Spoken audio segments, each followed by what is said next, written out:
asked you, did you read a book in the last 12 months? Would the answer be yes? Well, 23% of the population would actually say no, I did not read a book in the last 12 months. And that is a problem. There's a book burning going on. Booksellers are closing down, publishers are dying, and people aren't reading books. And I realise this because I've been a speed reading trainer for a couple of decades, and I've just noticed that the way people read is changing.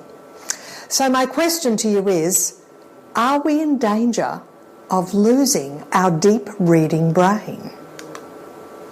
And by that I mean, people are reading their devices. There's words everywhere. It's text, it's email, it's Twitter, it's social media, but they're not reading so many books where it's one continuous thought explored, one extended argument that actually shapes the way we think. So my question is, are we living in a pre-literate society?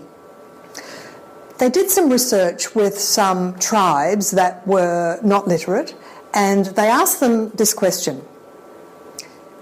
In the north, where there is snow, all bears are white. In the place, Novaya Zemlya, that there is always snow. What colour are the bears in Novaya Zemlya? The typical answer of a pre-literate tribe is, well, I don't know, I've only ever seen a black bear. It depends on the locality, or I really don't know. That particular tribe person, they weren't less intelligent, they just think differently. They think more specifically and situationally. They think subjectively. And that's the thing about literacy. When information is written down, we have a chance to analyse it. We have a chance to get out of our subjectivity. In fact, reading changes the brain. And the new form of reading is changing the brain.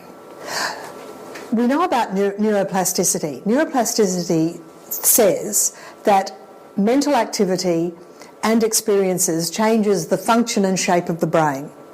So yes, if you only ever read short bursts, it is changing your brain.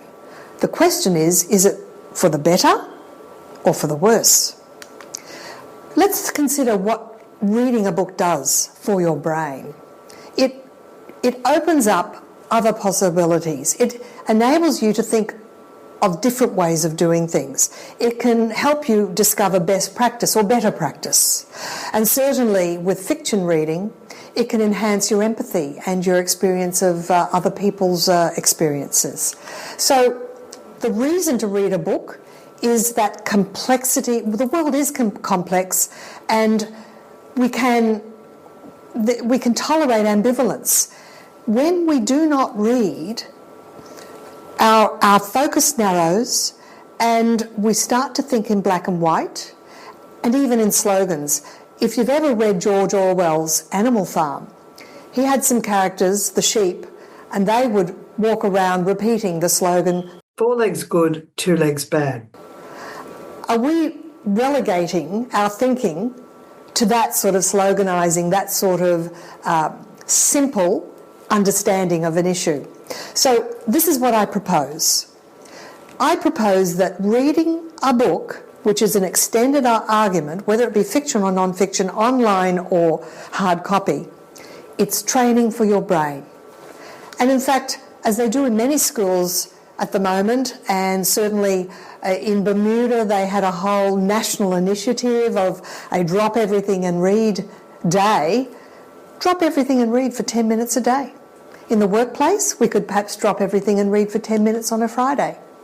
My second suggestion is to consider slow reading, like the slow food movement, as an exercise in meditation or mindfulness.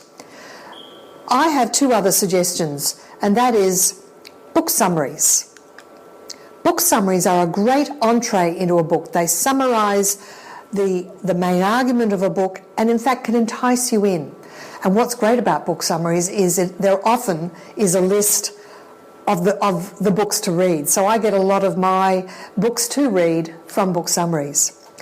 As a speed reading trainer, though, and to close my talk today, I'd like you to consider reading more at the speed of thought.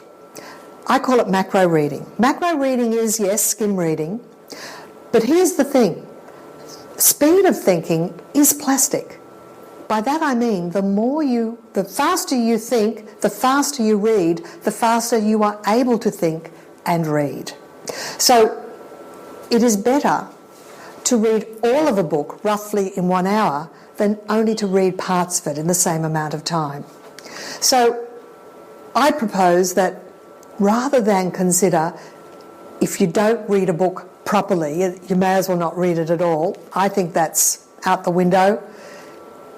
Done is better than perfect. Be well read.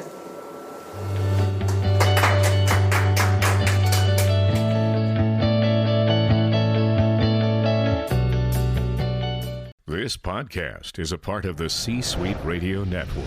For more top business podcasts, visit c-suiteradio.com.